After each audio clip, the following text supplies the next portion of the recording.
కదిలొస్తుంది పొగ మంచును కోపం అంటూ తరిమేస్తుంది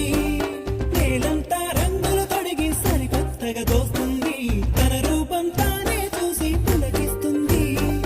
ఋతువెప్పుడు మారిందో బ్రతుకెప్పుడు విరిసిందో మనసెప్పుడు వలపుల మనమైందో